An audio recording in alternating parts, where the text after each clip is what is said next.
قم یہ بہت ہی بھاری بھرکم شخصیت ہے، یعنی اس خاندان میں معصومہ ان کا لقب ہے.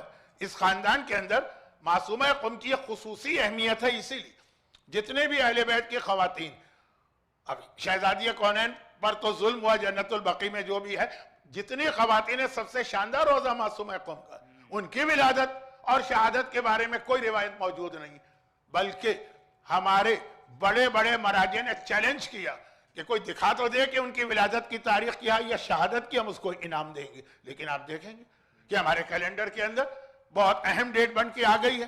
اچھا، ایران میں بھی کیونکہ معصومہ قم کا روزہ ایران میں ہے تو ان کو بھی پتا ہے کہ تاریخ نہیں ہے، اس لیے انہوں نے ایک 8ویں امام کی ولادت سے 10 دن کا ایک عشرہ رکھا ہے نا، وہ عشرہ جو ہے عشرہ کرامت.